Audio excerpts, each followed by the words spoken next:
Chakankar, Rameshrao Conde Deshmukh,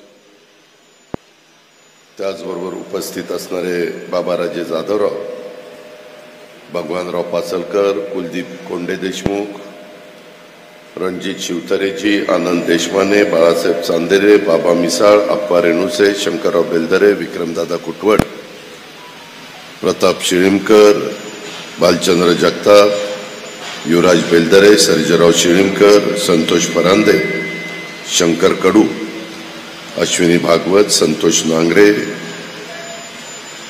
Nirmala जागडे, युवराज वासवंड, राणी भोसले, शंकरराव डेबे, वैशाली गोपाळघरे, श्रीकांत जगताप, सुनीता डांगे, जीवन Conde, किरण राऊत, अंकुश कोकाटे, राजेंद्र शिळीमकर, राजाभाऊ कांबळे, अक्षय चोपडे, संगीता जेदे, कीर्ती देशमुख, मोहिनी देवकर, ओमकार खटपे, वर्षा तापकीर, अमोल पांगारे, अर्जुन भिलारे, आशिष देशमुख, सर्व भारतीय जनता पक्ष, राष्ट्रवादी काँग्रेस पक्ष, शिवसेना, रासप, आरपीआय आठवले गट, आरपीआय खरात गट, आरपीआय कवाडे गट, सदाशिवराव खोतांची संघटना, विनायक मेटेंची संघटना आणि मनसे हिनं पण बिनशर्त पाठिंबा दिलाय. याच्या उपस्थित असणारे सर्व सन्माननीय आजी माजी पदाधिकारी, कार्यकर्ते, माझ्या बोरवेल्ला मुळशी परिसरातील जमलेले सगळे सहकारी, पत्रकार मित्र आणि माझ्या तरुण मित्रांनो, आज भगवानराव पासलकरांनी मला खूप आग्रह केला होता की दादा तुम्ही आम्हाला अशा प्रकारचा मेळावा घेण्याच्या करता वेळ द्या. मित्रांनो, दुपारचे दिवस आहेत, उन्हाची तीव्रता आहे आणि त्याच्यामुळं लोक बाहेर पडायला थोडेसे काकू करतायत. पहिल्या टप्प्यातलं महाराष्ट्रातलं मतदान झालं, देशाच्या तुलनेमध्ये कमी झालं. दुसऱ्या टप्प्यातलं महाराष्ट्राचं मतदान झालं, ते पण पहिल्यापेक्षा थोडंसं वाढलं. खरी आता कार्यकर्त्यांची कसोटी आहे, बूथ वाईज काम करणाऱ्या बूथ प्रमुखाची आणि त्यांच्याबरोबर काम करणाऱ्या कमिटीची, पन्ना प्रमुखाची, अशी या सगळ्यांची महत्वाची जबाबदारी आहे. जे चांगलं काम करतील तिथं पर्सेंटेज वाढेल, जिथं आपण कमी पडू तिथं पर्सेंटेज कमी होईल. मी सुरुवातीलाच आपल्या सगळ्यांचं मनापासून स्वागत करतो. अनेकांना बोलवायचं होतं, परंतु वेळ मर्यादित असल्यामुळे ठराविक मान्यवरांनी इथं भाषणं केली. मला निवेदन पण अनेक प्रकारची आली. मित्रांनो, मी सगळ्या महाराष्ट्रामध्ये किंवा आपल्या भागामध्ये फिरत असताना सांगतो, बाबांनो, ही भावकीची गावकीची निवडणूक, ही देशाचं भवितव्य ठरवणारी निवडणूक आहे. आज एवढा मोठा आपला देश सर्व दूरपर्यंत पसरलेला आहे. 135 ते 140 कोटी जनता, आपण सगळे 18 पगड जाती, 12 बलुतेदार तिथं राहतो आणि आपापल्या परीनं काम करतो. देशाला स्वातंत्र्य मिळून 75 वर्षापेक्षा जास्त काळ लोटलाय, पण अजूनही काही भाग मूलभूत समस्येपासून दूर राहिलेला आहे. तसं बघितलं तर माझ्या पुणे शहराचा विचार करा, पिंपरी चिंचवडचा विचार करा, आजूबाजूचा हवेली तालुका असेल, शिरूर तालुका असेल, खेड तालुका असेल, मावळ तालुका असेल, मुळशी तालुका असेल, इथं इंडस्ट्री आली, इथं विकास झाला, इथं गुंतवणूक झाली, इथल्या लोकांना काम मिळतंय, इथल्या तरुण तरुणींना रोजगार मिळतोय. इव्हन पुरंदरला पण तेच आपण पाहतोय. परवा पण विजयराव शिवतरेंच्या त्यांनी पुढाकार घेऊन जी सभा केलेली होती, त्याच्यामध्ये एकनाथराव शिंदे मुख्यमंत्री आणि मी आलेलो होतो. देवेंद्र फडणवीस, अमितभाईंची सभा होती म्हणून येऊ शकले नाही, पण त्यामध्ये देखील वेगवेगळ्या प्रश्नांचा ओहापोह माझ्या बारामती लोकसभा मतदारसंघाचा झालाय. मित्रांनो, मी तुमच्या सगळ्यांच्या समोर मी गाडगं ताकाला जायचं आणि गाडगं लपवायचं अशा प्रकारचं माझा भूमिका नाहीये. मलाही तुमच्या पाठिंब्याची, तुमच्या पवित्र मताची, तुमच्या सहकार्याची गरज महायुतीच्या उमेदवाराच्या करता 7 तारखेला बारामती लोकसभा मतदारसंघात आणि 13 तारखेला पुणे, मावळ आणि शिरूर लोकसभा मतदारसंघात हवी आहे. काही ठिकाणी कमळ आहे, काही ठिकाणी धनुष्यबाण आहे आणि 2 ठिकाणी शिरूर आणि बारामतीला लोकसभा मतदारसंघात घड्याळ आहे. आणि त्याच्यामुळे ती चिन्ह पण आपल्याला समजलं पाहिजे. 3 मशीन येणार आहेत. पहिल्या मशीनमध्येच आपल्याला ज्या उमेदवाराला मतदान करायचंय त्याच्या वरनं 2 नंबरचं नाव सुनेत्रा अजितदादा पवार असं तिथं रेकॉर्डला आहे आणि तिथं घड्याळाचं चिन्ह त्याच्या शेजारचं बटन दाबायचं. तुम्ही भोर वेल्लाकर असं म्हणाल की बाबा आम्ही बटन दाबायचं, आम्ही इतके वर्ष अनेकांना खासदार केलं, आमदार केलं, अनेकांना जिल्हा परिषद, तालुका पंचायत, साखर कारखाना, मार्केट कमिटी, दूध संघ, पीडीसीसी बँक अनेक ठिकाणी निवडून दिलं. शहरामध्ये काहींना नगरसेवक नगरसेविका केलं. आमच्यामध्ये काय फरक पडला? आत्ताही निवेदन देत असताना मला हेच सांगण्यात आलं की मी मागे भगवानरावांनी मला आग्रह केला होता की दादा इथं तुम्ही राजगड असं नाव आमच्या वेल्हा तालुक्याला द्या, आमच्या वेल्हेकरांची मागणी आहे. आम्ही कॅबिनेटमध्ये एकनाथराव बी देवेंद्रजींनी तो विषय घेतला आणि तुमच्या सगळ्यांची मागणी राजगड हा तालुक्याचं नामकरण करून ती मागणी आम्ही पूर्ण केली. त्याच्यामध्ये प्रश्न काय? प्रश्न वेल्हा आणि भोर पुण्याच्या जवळ असताना देखील तिथं MIDC नाही, तिथं मोठे कारखाने नाही. कारखाने कुठं जातात? एखाद्या शहराच्या जवळ. आता तुम्ही पहा, तुमच्या पुढं नीरा नदी किंवा वीर धरण पास करा. खंडाळा तालुका पण एकेकाळी दुष्काळी तालुका. मी तिथं 99 ते 2004 पालकमंत्री होतो साताराचा. माझा खटाव, माण, खंडाळा आणि फलटणचा अर्धा भाग एकदम दुष्काळी. आज खंडाळीची अवस्था काय झाली आहे? तिथल्या धरणामुळं जमीन ओलिताखाली आली आहे. जे माळ होतं, जिथं कुसळ उगवायचं होतं तिथं इंडस्ट्री आली आहे, तिथं रोजगार निर्माण झाला आहे. तिथली लोक बाहेर जात नाही. मगाशी बोलत असताना काही माझ्या सहकाऱ्यांनी सांगितलं की आमच्या वेल्हा तालुक्यातली लोक कुठं ना कुठं माथाडी काम करायला जातात, वजनं उचलायला जातात, तिथं रोजगार नाही म्हणून पुण्यामध्ये, मुंबईमध्ये जातात. असं एकमेव उदाहरण आहे की बाबा त्या तालुक्याची लोकसंख्या कमी होत चालली आहे, बाकीची वाढत चालली आहे. 2 लाख होती तिथं 3 लाख झाली, 3 ते 4 झाली. त्या खडकवासला विधानसभा मतदारसंघाची 5.5 लाख लोकसंख्या झाली.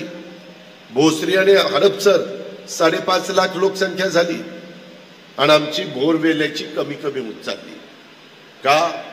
तर तिथं रोजगार नाही. मला आता काहींनी सांगितलं की दादा काहींनी उमेदवार म्हणून येत असताना अशा प्रकारच्या वल्गना केल्या की जर आम्ही इथं MIDC आणली नाही तर 2019ला मतं मागायला येणार नाही. परंतु मतं मागायला आले, MIDC आली नाही. तुम्ही पण 2019ला निवडून दिलं. माझं तुम्हाला सगळ्यांना सांगणे, भावनिक होऊ नका. ही निवडणूक तुमच्या माझ्या रोटीची निवडणूक आहे. पुढच्या पिढीचं भवितव्य ठरवणारी निवडणूक आहे. तुम्ही म्हणाल मग अजित पवार तुम्ही काय करणार आहे? मी माझ्या इथं केलंय आणि मग तुमच्याकडे आलोय. मी बारामतीचा चेहराबोरा बदललाय.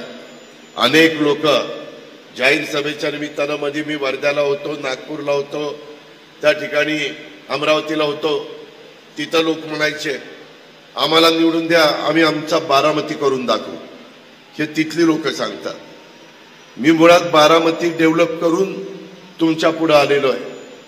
मला विकास करायचा अनुभव आहे. मला लोकांचे प्रश्न सोडवायची आवड आहे. मी आजही रात्री 1ला झोपलो तर सकाळी 6ला उठून काम करणारा कार्यकर्ता आहे. कधी मी मुंबईत असू, पुण्यात असू, माझ्या बारामतीमध्ये असू, जिथं कुठं मी मुक्कामला असेल तिथं मी 5ला उठतो, 6ला कामाला लागतो. माझी ती आवड आहे. प्रत्येकाला वेगवेगळ्या प्रकारच्या आवडी असतात. मला कामाची आवड आहे, मला विकासाची आवड आहे आणि त्याच्यामुळं हे सगळं मी करतोय. मी राज्याचं पण भलं करण्याचा प्रयत्न करतोय. बोरवेल्लेकरांनो, तुम्हाला आठवत असेल माझ्या हातामध्ये मी 91ला खासदार होतो त्यावेळेस पिंपरी चिंचवड आणि तो सगळा एरिया बारामती लोकसभा मतदारसंघात होता. त्यावेळेस तुमचा बोरवेल्ला मुळशी खेड लोकसभा मतदारसंघामध्ये होता. नाना नवले, अशोकराव मोहोळ, शिवाजीराव आढळराव, रामकृष्ण मोरे यांना तुम्ही निवडून द्यायचा त्या काळामध्ये. आणि त्यावेळेस तुमचा हा तालुक्याच्या ऐवजी माझ्यामध्ये शिरूर होता आणि खडकवासल्याच्या ऐवजी माझ्यामध्ये पिंपरी चिंचवड हवेली होतं. पण मी पिंपरी चिंचवड हवेलीचा एवढा बदल करून दाखवला. तिथं विचारा तिथल्या लोकांना की जे एकेकाळी कामाला जायचे पिंपरी चिंचवडमध्ये बजाज आणि त्याच्यामध्ये टाटामध्ये मुक्कामाला पुण्यात यायचे, कारण पुण्यामध्ये मुलामुलींची शाळेची व्यवस्था चांगली होती, राहायचं सोयीचं होतं. आता काम पण तिकडं करतात, मुक्काम पण तिकडं करतात. एवढं चांगल्या सुविधा त्या पिंपरी चिंचवडमध्ये दिलेल्या आहेत. याचा अर्थ आम्ही काम करतो. आम्ही नुसतं डाग्यात मुळ्या मारत नाही, वेळ मारून नेत नाही, आम्ही इतरांच्या सारखं खोटं बोलत नाही. तुम्ही मला निवडून द्या, मी तुम्हाला 2019 पर्यंत MIDC करेन. तरी देखील माणूस पुन्हा 19ला मतं मागायला येतो. माझ्यासारख्याला तर शरमच वाटली पाहिजे असती, लाज वाटली असती की बाबा कुठल्या तोंडाने मी त्यांना मतं मागायला जाऊ. मित्रांनो, तुम्हाला मी सांगतो, मी शब्दाचा पक्का आहे. एक तर सहजासहजी शब्द देत नाही आणि दिला तर कोणाच्या बापाचं ऐकत नाही, मग तो पुराच करतो. ही महाराष्ट्राला पण माझी ओळख आहे. मी थोडासा कडक असेल पण कामाकरता कडक आहे. मी कारण नसताना जे बिनकामाचे आहेत त्यांच्या पुढे मी कडक भूमिका घेत असेल, पण कामाची माणसं आहेत त्यांना आपलंसं करण्याचा पण मी प्रयत्न करत असतो. मित्रांनो, आपल्या इथं वेगवेगळे प्रश्न आहेत. मुळात MIDCचा प्रश्न आहे. मी ते खातं आहे आमच्या उदय सामंतकडं, त्याच्याबद्दल तिथं MIDCचे CEO आहे. उद्याची आचारसंहिता संपू द्या, मला 4-5 वेगवेगळ्या जागा तुम्ही सुचवलेल्या आहेत. कोणी उतरवलीची जागा सुचवलेली आहे, कोणी आणखीन कुठली जागा सुचवलेली. मित्रांनो, MIDCला जरा जास्त जागा लागते. मला कुठल्या पट्ट्यामध्ये जिथं लोक शेतीवाडी करत नाही आणि ते जमीन खुशीनं देतील त्यांना मोबदला आम्ही चांगला देऊ. ती जमीन घेतल्यानंतर त्यांना काही पट्टीमध्ये मोबदला देऊ, जेणेकरून त्यांना दुसरी जमीन चांगली घेता येईल. ह्या प्रकारचं काम आम्ही महायुतीच्या मार्फत करू. आम्ही पण शेतकरी, आम्ही शेतकऱ्याला वाऱ्यावर सोडणारी माणसं नाही. मगाशी बोलत असताना मदत पुनर्वसनाचा मुद्दा इथं कोणी काढला. सुदैवाने माझ्या राष्ट्रवादी काँग्रेस पक्षाकडेच मदत पुनर्वसन खातं आहे, अनिल भाईदास पाटलांकडं. मी त्याच्याबद्दल त्याचे अधिकारी आपल्या काउन्सिल हॉलला बोलून तुम्हाला बोलून ती चर्चा करीन, पण तुम्ही पाठपुरावा केला पाहिजे.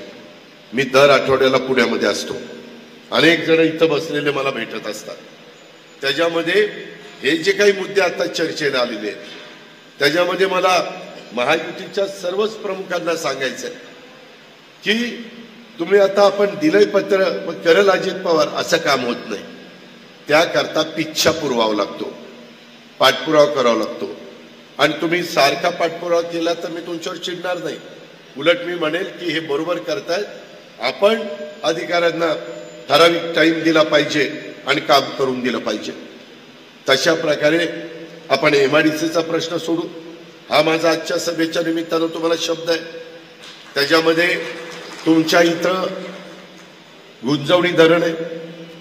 आम्ही लोक बोलत असताना तुमच्या इथं आमचे विरोधक हे असाच प्रचार करतात, बघा आपलं भोरचं पाणी, नीरा देवघरचं, वीर पुरंदरमध्ये येतं, भाटघरचं चाललंय, खाली चाललंय, आपण फक्त पाणी बघतोय, धरण आपल्या उशाशी आणि आपण मात्र उपाशी, ही आपली अवस्था. अशा प्रकारची भावना तुम्हा लोकांच्या मनामध्ये येते.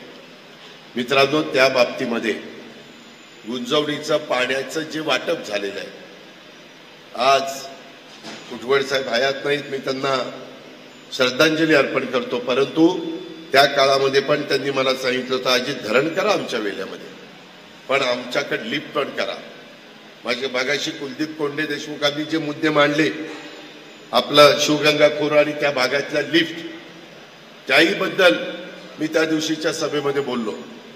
आपल्याकडं जलसंपदा खातं आपल्याच देवेंद्र फडणवीस साहेबांच्याकडे, मुख्यमंत्र्यांची सही लागते, आपले शिवसेनेचे एकनाथराव शिंदे, त्याला पैसा लागतो. तुमच्या समोर बोलतोय त्या अजित पवारांच्या हातात पैसा राज्याचा आहे, त्याच्यामुळं कुठं दुसरीकडे जायची गरज नाही.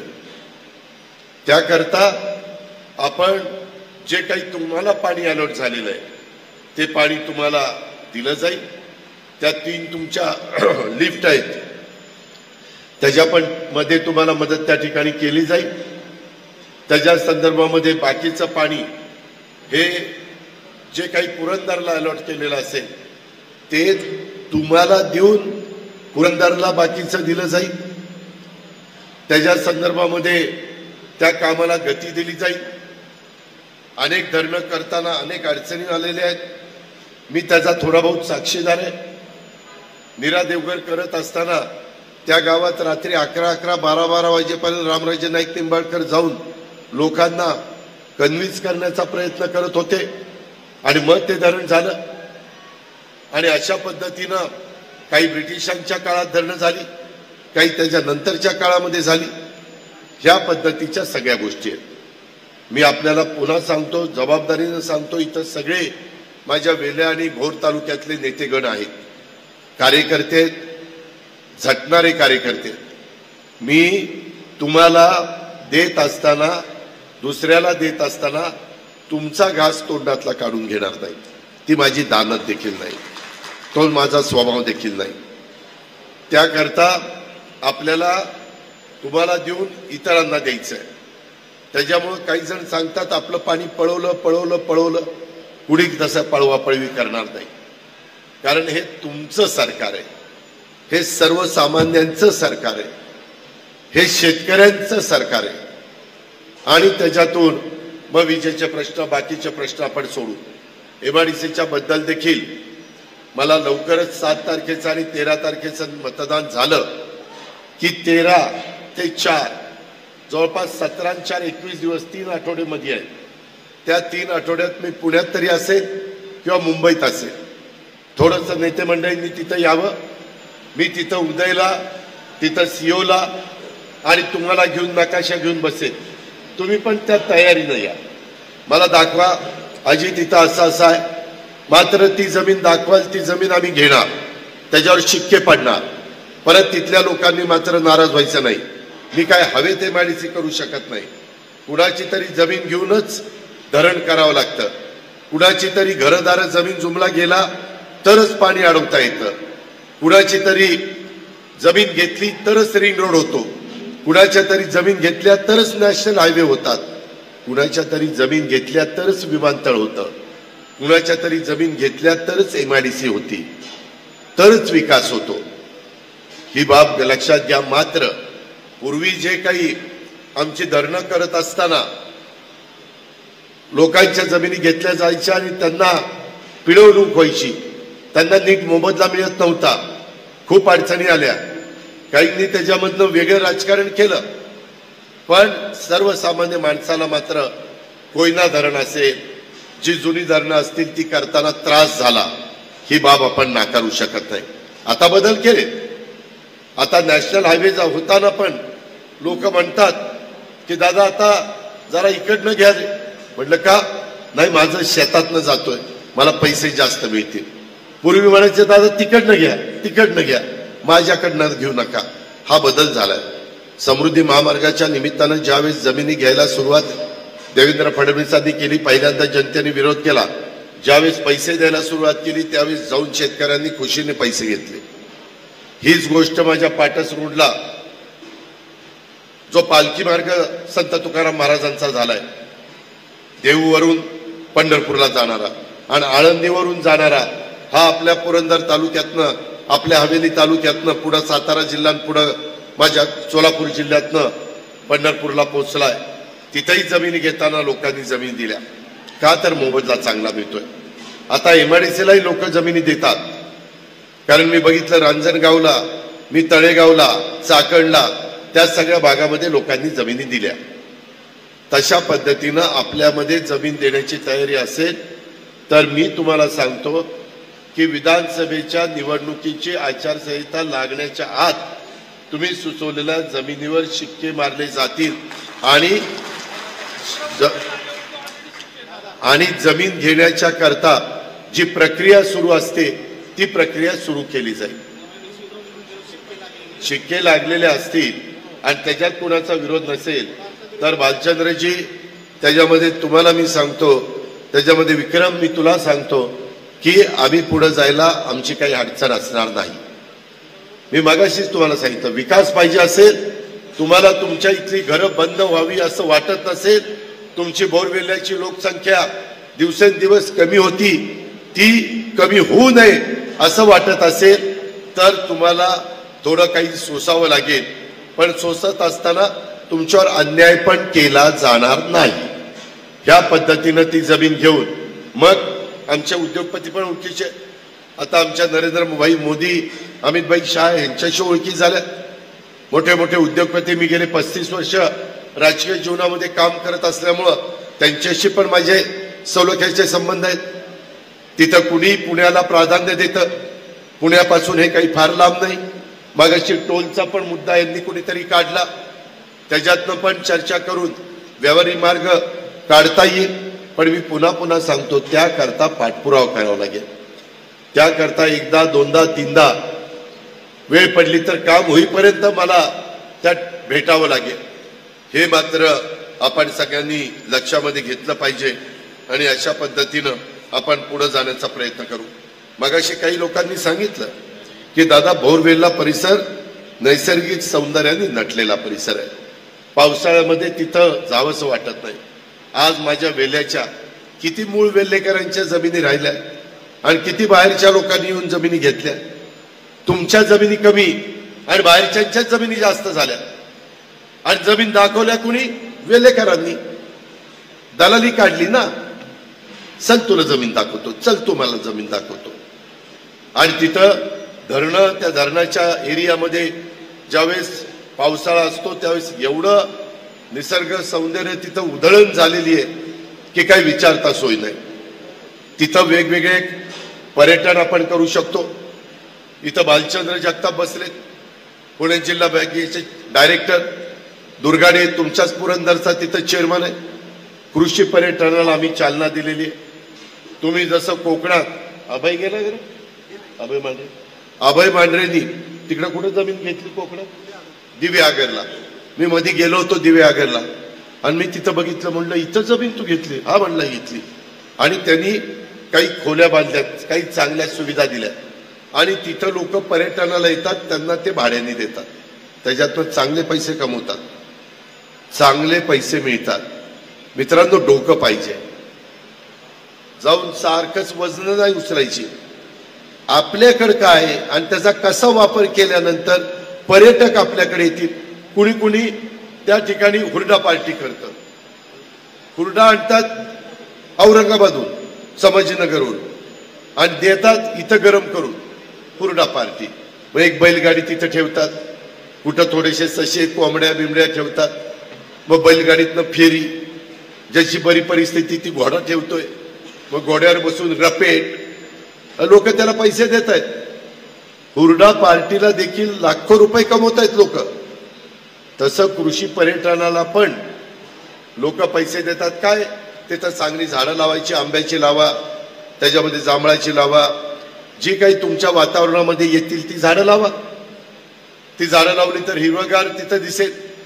लोकांना शुक्रवार, शनिवार, रविवार लोक येतील, त्याच्यातनं स्थानिकांना रोजगार मिळेल. अहो, काही काही ठिकाणी महाबळेश्वरला जातात, तिथं स्ट्रॉबेरीचे आणि गाजर आणि मकेची कणसं, म्हणजे त्या मकेचा पैसा कमवतात. तिथं त्याला कोण लिंबू आणि तिखट मीठ लावते की लोक खातायत मस्तपैकी मकेची कणसं. डोकं पाहिजे, पैसा मिळतो. आणि चिकाटी पाहिजे, कष्ट करण्याची तयारी पाहिजे. तुमची आहे, तुम्ही एवढी ओझी डोक्यावर घेता तर हे तर काहीच नाही ओझ, हे फक्त हलकं फुलकं काम आहे. पण स्वच्छ केलं पाहिजे. उगीच काहीतरी ते पाणी आलं म्हटलं की पाण्याचे ते ग्लासमध्ये मोठं मोठं झेंदर पाणी, ती कशाला पाणी पिलते. जरा ट्रे पाहिजे, स्वच्छ ग्लास पुसलेला पाहिजे, तिथं माशा नसल्या पाहिजे, लोकांना प्लेट बीट स्वच्छ लागतात, तिथं झाडलोट चांगली पाहिजे. त्याला काय लागतं? स्वच्छतेची आवड लागते, बाकी काय लागतं. आणि चांगलं झणझणीत झुणका भाकर, पिठलं भाकरी, नाचणीची भाकरी, ज्वारीची भाकरी, तांदळाची भाकरी, मक्याची भाकरी, जोरात ताव मारताय. आणि तिथं जेवल्यावर पोटभर पैसे पण द्यायला मागं पुढं बघत नाही. या पद्धतीनं आपल्याला कृषी पर्यटन करता येतं. त्याच्याकरता मी पुणे जिल्हा मध्यवर्ती सहकारी बँकेतनं तुम्हाला रिजनेबल दरामध्ये निधी देण्याच्या करता, लोन देण्याच्या करता तयार आहे. आता स्वतः देशाचे पंतप्रधान तिसऱ्यांदा होण्याच्या करता मोदी साहेब निघाले. मुद्रा लोन पूर्वी 10 लाखाचं असायचं, आता 20 लाखाचं केलंय. त्याला जामीनदार नाही, फक्त घेतलेले पैसे मात्र फेडायचे. तेवढं मात्र काम करा. पहिल्यांदा नीट डोकं चालवा, कशाला पैसे घ्यायचे आणि ते गुंतवले तर आपण परतफेड करणार आहे का, याची हमी तुम्हाला पाहिजे आणि त्या प्रकारे करा. आता इथं किल्ले, रायरेश्वर, राजगड ह्या सगळ्याच्या ठिकाणी वेगवेगळ्या प्रकारे इथं नेकलेस पॉइंट, नागेश्वर, बनेश्वर, अमकं तमकं. अहो मी तर मध्ये बनेश्वरला एका सभेला गेलो होतो. ते नसरापूर झाल्यावर काय कचरा, रा रा रा रा रा रा. नसरापूर ओलांडल्यावर एवढा कचरा तिथं टाकलाय की काय विचारतात सोय नाही. तुम्हाला वाटत नाही की आपण इथं घाण टाकली की बाहेरचे लोक कशी येते? त्या कचऱ्याची विल्हेवाट लावली पाहिजे. तुम्ही म्हणाल आम्ही कशी लावायची, तुम्ही आम्हाला सांगा, आम्ही जिल्हा परिषदेला सांगू. कचऱ्यावर प्रक्रिया करणारी नवीन टेक्नॉलॉजी आलेली. PMRDA मध्ये तुमचा भाग येत असेल तर मी PMRDA ला सांगित की हे आपल्याला करायचंय. मागाशी काहींनी रस्त्याच्या बद्दल सांगितल्या, त्या गोष्टी आपल्याला DPC मध्ये राज्य सरकारमधनं किंवा आपल्या PMRDA मधनं जिल्हा परिषदेमधनं घेता येऊ शकतात. त्याच्यामध्ये आपल्या तालुक्याला ऐतिहासिक वारसा, युगपुरुष छत्रपती शिवाजी महाराजांच्या पदस्पर्शाने पावन झालेला तुमचा परिसर आहे. मध्ये मी सईबाईंचं तिथलं एक चांगलं काम समाधीचं करायचं ठरवलं. आता मी बघतोय, मला काही जण दाखवत होते की दादा तुम्हीच केलेली कामं, काहींनी पुस्तिका छापली हे आताच्या खासदारांनी, आणि माझीच कामं निम्मी अर्धी त्याच्यात दाखवली. मी केलं मी केलं मी केलं.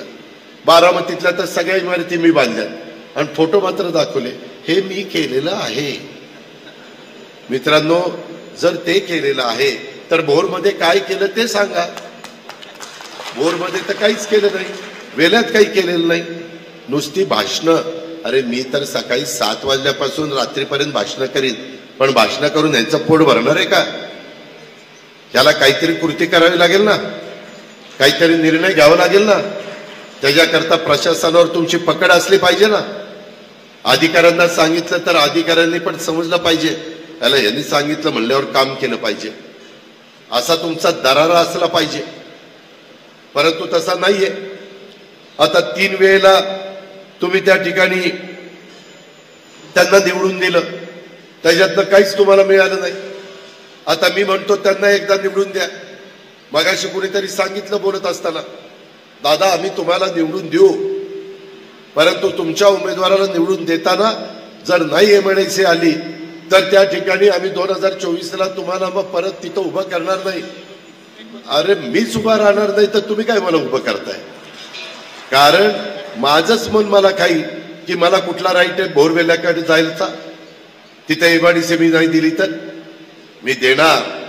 मी शब्दाचा पक्का आहे आणि त्याच्यामुळं तुम्ही त्या संदर्भामध्ये मला साथ द्या. मी तुम्हाला मदत करायला तयार आहे. आणि त्या प्रकारे माझ्या भोरवेल्ला परिसर नैसर्गिक सौंदर्याने नटलेला भाग, तिथं पर्यटनाला, व्यवसायाला चालना देण्याच्या करता आपण सगळेजण एकमेकाला सहकार्य करू. पर्यटनाचे पण आमचे पर्यटन विभाग आहे, त्याला चांगला निधी असतो, त्यातलाही निधी मी तुमच्याकरता देऊ शकतो. कारण पर्यटनाला निधी द्यायचं माझ्या हातात आहे. मी निधी वाटप करत असताना त्या मंत्र्याला म्हणेन मी निधी तुला देतो एवढा, पण माझ्या बोरवेलाला एवढा दिला तर तुला एवढा. ती लगेच म्हणेल बाबा मी देतो तुला. आपल्या ग्रामीण भागात म्हणतात जेवणाची पंगत बसली आपल्या लग्नाची, वाढप्या ओळखीचं असलं तर चांगलं मिळतंय, भरपूर मिळतंय. तसं वाढप्या माझ्या हातात आहे, तिजोरी किती वाढायची काय करायचं ते. त्याच्यामुळे तुम्ही ती काळजी करू नका. मी महायुतीच्या उमेदवाराला मतं मिळवण्याच्या करता हे सांगतो, हे डोक्यातनं काढा. मी पुन्हा पुन्हा सांगतो, मला काम करायला आवडतं, मला विकास करायला आवडतो आणि त्या पद्धतीनं आपण त्याच्यामध्ये पुढे जाऊ. त्याच्यामध्ये ऐतिहासिक माझ्या बोरवेल्यामध्ये किल्ल्याची पार्श्वभूमी आहे या तालुक्याला आणि गड किल्ले संवर्धनासाठी आम्ही यंदाच्या बजेटमध्ये तिथं टाकलेलं आहे की महाराष्ट्रातल्या गड किल्लेचं आम्ही संवर्धन करणार, त्याला निधी देणार, तो ऐतिहासिक ठेवा जपण्याच्या करता आम्ही प्रयत्न करणार. त्याच्याही बाबतीमध्ये आम्ही तर जाहीर केलेलं आहे, आम्हाला तर सगळीकडे द्यायचं आहे, परंतु देताना पहिल्यांदा मी तुम्हाला देईन ही आपली तयारी आहे. त्याच्यामध्ये ते मतदान दरवर्षी कमी होत आहे, तरुण वर्ग शहराकडे जातोय, वयस्कर मंडळी फक्त गावामध्ये राहत आहेत. चित्र बदलण्याच्या दृष्टीनं काम केलं पाहिजे. आज तुमच्याकडे राज्य आणि राष्ट्रीय स्तरावरचे कुस्तीगीर आहेत. एक प्रकारे कुस्तीगीरांची खाण तुमची आहे. क्रीडा संकुल पाहिजे, मला जागा दाखवा. क्रीडा खातं संजय बनसोडे माझ्या राष्ट्रवादीचा कार्यकर्ता आहे, मीच त्याला, आम्ही सगळ्यांनी मिळून लातूरचा उदगीरचा तो कार्यकर्ता आहे. त्याच्याकडे क्रीडा खातं, युवक कल्याण खातं आणि बंदरे खातं. तिथं मी त्याला सांगेन की आपल्याला इथं ह्या मुलांना राज्य राष्ट्रीय स्तरावर कुस्तीगीर, अलीकडे मुली पण चांगल्या कुस्त्या खेळतात, मुलंही खेळतात, मी ते करून द्यायला तयार आहे. परंतु त्याच्याकरता वस्ताद चांगला पाहिजे. हो ना, त्याला तिथं आवडीनं, जसं मागे मी हरिश्चंद्र बिराजदारांना मदत करायचो, मी वेगवेगळ्या सहकाऱ्यांना मदत करायचो, परंतु ते तिथं स्वतः ठासून उभे राहायचे. वस्ताद चांगला असला पाहिजे. आता मी परवा अमोल बुचाडेकडे गेलेलो होतो, माझ्या बाळासाहेब, तुम्ही आपल्या वारजाच्या ठिकाणी मारुंजीला गेलो होतो. खूप चांगलं त्यानं ते संकुल केलेलं आहे. तो स्वतः हिंद केसरी आहे आणि आवडीनं केलेलं आहे. चांगले पैलवान तिथं तयार होत आहेत आणि शिकवण्याच्या करता पण इंग्लिश मिडियम स्कूल केलंय. म्हणजे नुसतं पैलवानकी नाही, पैलवानकी पण कर आणि शिक्षण पण चांगलं कर. आणि इतक्या पालकांनी तिथं मुलांना ठेवलंय, तुम्ही कधीतरी जाऊन बघा. तशा प्रकारे आपल्याला करता येईल. त्यामध्ये काही उद्योगपतींना मी सांगितलं की तुमचा CSR आहे, तो CSR तिथं जर आम्हाला खर्चाला द्या, ते देतील. काही राज्य सरकारचं, काही DPDC मधनं मी देईल, त्याच्यात पण आम्हाला देता येतं, आणि काही आपल्या CSR मधनं. त्यामुळे हे पण काम आपल्याला करता येईल. अशा पद्धतीनं आता मला एक चिठ्ठी आली की दादा, भोर तालुक्यात उतरवली गावातील MIDC जमिनीवर शिक्के पडलेले 550 एकर आहे, पण ते 550 एकर तसं कमी अजून जर वाढलं तर जास्त चांगलं होईल. ते बघा, शेवटी तो तुमचा अधिकार आहे. त्याच्यामध्ये आम्ही मराठा समाजाच्या साठी सारथी, त्या सारथीला पण मी खूप मदत करतोय. त्याच्यामध्ये अण्णासाहेब पाटील महामंडळामार्फत एवढी कर्ज प्रकरण केलेली आहे, त्याचं व्याज 5 वर्षाचं आम्ही भरतोय आणि त्या मुलाला, त्या मुलीला उभं करण्याचा प्रयत्न करतोय. सगळ्या जाती धर्माच्या लोकांच्या करता आपल्याकडे योजना आहेत, आपल्याकडे निधी आहे. फक्त घेतलेला निधी बिनव्याजी घेतलेला असले तर हप्ता मात्र गेला पाहिजे, ते मात्र थकवता कामा नये. अशा प्रकारची माझी विनंती त्या ठिकाणी आहे.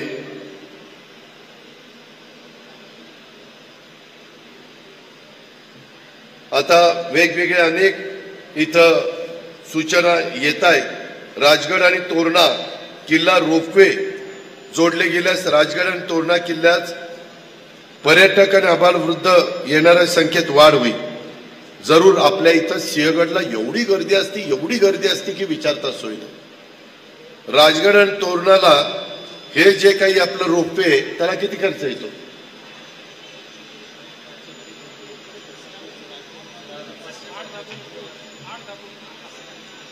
अरे नक्की काय ते सांगा, मिळत असेल तर मी लगेचच त्या ठिकाणी करेल. कारण 4 तारखेला अधिवेशन आचारसंहिता संपली की जूनच्या 17ला बहुतेक आमचं अधिवेशन आहे. त्या अधिवेशनामध्ये मला मंजुरी देता येईल, त्याबद्दल कुठली काही अडचण येणार नाही. आपण ते करू शकतो, हे पण आपण सगळ्यांनी लक्षात ठेवा. भोर तालुक्यात एमआयडीसी स्थापन करण्याच्या बद्दल मी सांगितलं. राजगड तालुक्यातील गुंजवणी धरणाची व्याप्ती वाढवून तालुक्यातील शेतीसाठी त्याचं जे नियोजन केलेलं आहे.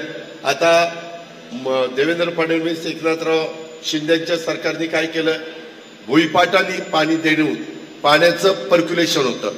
कॅनॉल पाझरतो, फाटे पाझरतात, पाणी वाया जातं, अडथळत पाणी पुढे जातं.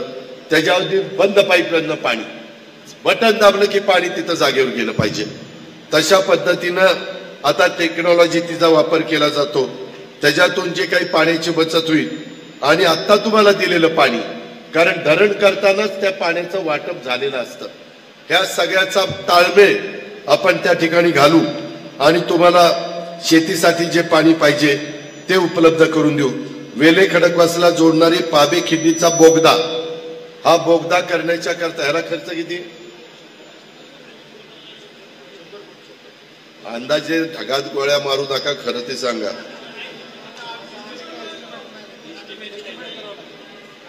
आपण त्याच्यात फॉरेस्ट आहे का? फॉरेस्ट असेल तर मला त्रास होईल. फॉरेस्ट नसेल आणि त्याच्यातनं तुमचं भलं होत असेल तर मी ते त्या ठिकाणी करण्याच्या करता तुम्हाला मदत करेल. आम्ही आमच्या जाहीरनाम्यामध्येच ते सांगायला तयार आहे. त्याबद्दल आपण काळजी करू नका. रांजणे ते पांबे खिंड रस्ता मंजूर करून कामाला गती देणे, हे मी नसरापूरच्या सभेत बोललेलं. ते काय हे वेगळं? अरे हे वेगळं का ते वेगळं? मी ते आपलं 13ला मतदान संपलं ना की आपल्या महाराष्ट्रातली कदाचित आचारसंहिता 5व्या टप्प्यामध्ये शिथिल केली जाईल. त्यावेळेस आपण जरा अधिकाऱ्यांना घेऊन बसू. कारण तेव्हा काही कोणाला प्रलोभन दाखवून मतं मिळवली असा काही कोणी आपल्यावर आरोप करू शकत नाही.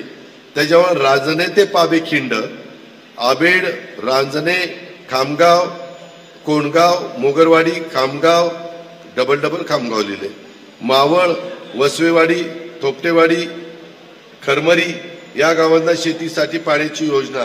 ही कुठल्या स्कीम मधनं गुंजवणीची आहे?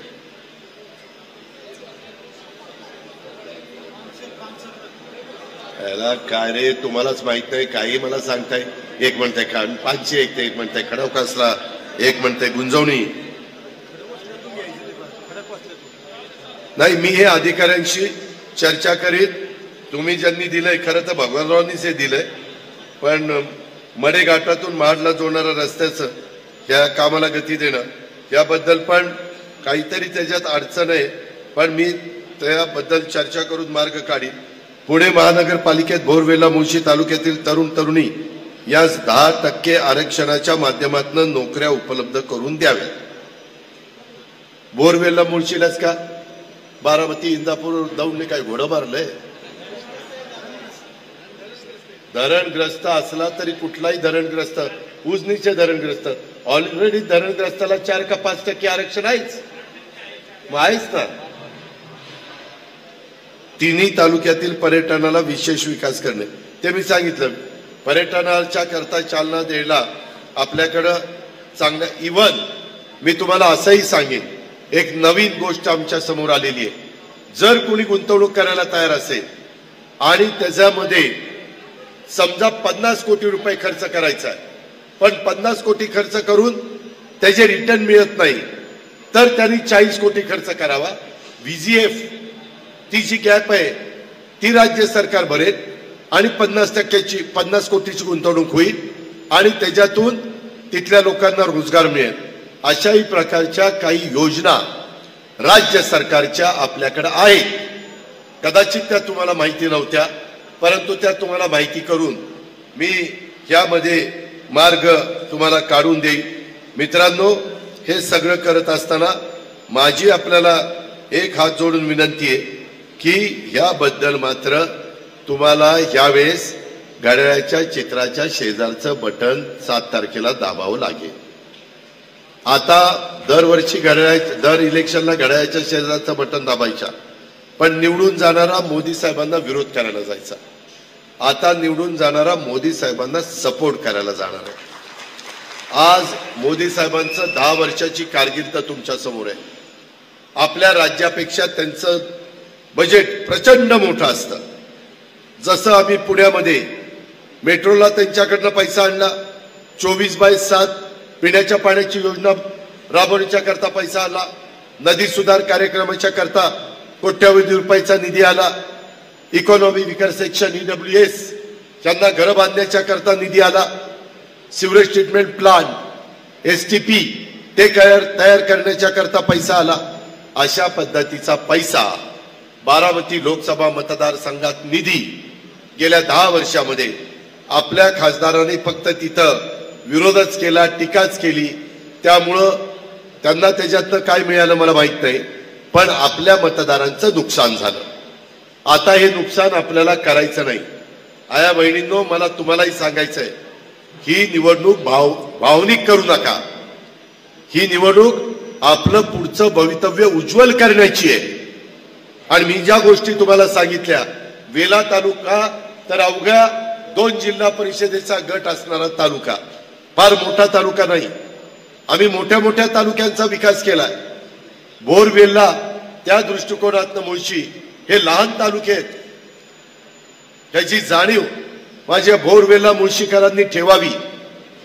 आणि या प्रकारे आपण तिसऱ्यांदा नरेंद्र मोदी साहेबांना पंतप्रधान करण्याच्या करता त्यांच्या विचाराचे खासदार मग शिवाजीराव आढळराव पाटील घड्याळ शिरूरमधनं, सुनेत्रा पवार घड्याळ बारामती लोकसभा मतदारसंघातनं, पुणे शहरातनं कमळ मुरलीधर मोहोळ आणि आमचं असणारं धनुष्यबाण हे आमच्या मावळातनं श्रीरंगप्पा बारणे. अशा पद्धतीनं आम्ही वेगवेगळ्या विचाराचे असलो तरी विकासाच्या करता आम्ही एकत्र आलेलो आहे. एकमेकाची नुसती उणीतुणी काढून, एकमेकाशी भांडून, एकमेकाची लत्तर काढून मित्रांनो विकास होत नाही. आज तुम्ही टीव्हीवर बघा, त्यांनी काहीतरी बोलायचं, त्यांनी काहीतरी बोलायचं, एकदम खालच्या तळाचं राजकारण चाललंय. अरे ह्याच्यातनं आम्हाला काय मिळणार आहे? आम्हाला म्हणजे मतदारांना काय मिळणार आहे? ह्याचा विचार सुज्ञ मतदार या नात्याने माझ्या बोरवेलला मुळशीकरांनी केला पाहिजे. मित्रांनो, ह्याच्यामध्ये उद्याच्याला 29 तारखेला सोमवारी मोदी साहेबांची सभा बारामती, पुणे, शिरूर आणि मावळ लोकसभा मतदारसंघामध्ये होती. रेसकोर्सवर सभा आहे, प्रचंड मोठं ग्राउंड आहे, संध्याकाळची आहे, उन्हाची तीव्रता लागायची काही कारण नाही. आपण आता त्यांचे विचार टीव्ही मध्ये बघतो, रेडिओवर ऐकतो, पेपरमध्ये वाचतो. माझं म्हणणं असं आहे की तुम्ही आता प्रत्यक्षात मोदी साहेब आपल्या इथे येत आहेत, तर त्यांचे विचार ऐकण्याच्या करता जरूर बोरवेलला मुळशी काही फार लांब नाही. तुम्ही लोकांनी आलं पाहिजे. काही जण तर इथंच राहता, वेळ काढा, तिथं या आणि तिथं सभा ऐका. अशा प्रकारची माझी महायुतीच्या तर्फे तुम्हाला सगळ्यांना आग्रहाची विनंती आहे. पुणे पानशेत घोलकुंबे तालुका निजापूर जिल्हा रायगड रस्ता करणे PMJSY मधून सर्वे केलेला आहे. वेला तालुक्यातील वाड्या वस्त्यावर राहणारा माझा धनगर समाज वन विभागाच्या अडचणी, रस्ते, लाईट नेण्यासाठी याच्याबद्दल देखील आम्ही यावेळेस धनगर समाजाच्या करता 1000 कोटीचं बजेट ठेवलेलं आहे. त्यांना पण घर बांधणीचा कार्यक्रम दिलेला आहे. त्यांच्याही मुलामुलींना शिक्षणाच्या करता सवलती दिलेल्या आहे. ते वाड्या वस्त्यावर, पाड्यावर, तांड्यावर राहतात, त्याकरता देखील आपल्या वेगवेगळ्या योजना आहेत. त्याच्या संदर्भात मला त्यांचं पुढारपण जे करतात त्यांनी भेटावं. मी त्याच्यामध्ये त्यांना मदत करायला तयार आहे. अशा प्रकारची म्हणजे मुळातच योजना आहेच आपल्याकडं, तर ती त्यांच्याकरता राबवायला आमची कुणाची हरकत असण्याचं काही कारण नाही. अशा प्रकारची विनंती देखील मी आपल्या सर्व सहकारी मित्रांना करतो। इतर पण वेगवेगळ्या प्रकारची निवेदनं माझ्या लोकांनी दिलेली आहे। वेल्हा भोर तालुका बांबूला जीआय मिळावा त्याच्याही बद्दल काहींचा पाठपुरावा चालला। मित्रांनो, पूर्वीच्या काळामध्ये तुमच्याकडे प्रचंड मोठ्या प्रमाणात घनदाट जंगल होतं, परंतु तुमच्या वडीलधाऱ्यांनी, तुम्ही नाही, तुमच्या वडीलधाऱ्यांनी कोळसा कोळसा कोळसा करून आपलं जंगल संपून टाकलं। सगळ्यांना माहिती आहे, मी खोटं बोलत नाही। आता कायदे कडक केलेले, आता त्याच्यामध्ये बांबूची शेती करता येते। बांबू कापला की पुन्हा येतो, प्रचंड मोठ्या प्रमाणावर त्याची वाढ आहे, त्याच्यातनं रोजगार पण प्रचंड मिळतो आणि आपल्या हवामानाला बांबू पोषक आहे। त्याकरता बांबूच्या लागवडीकरता पण मोदी साहेबांनी मार्ग काढलेला आहे। रोजगार हमी योजनेशी निगडीत राष्ट्रीय फलोत्पादन योजनेमध्ये आणि त्या वेगवेगळ्या केंद्राच्या योजनेत बांबूचा अंतर्भाव केलेला आहे।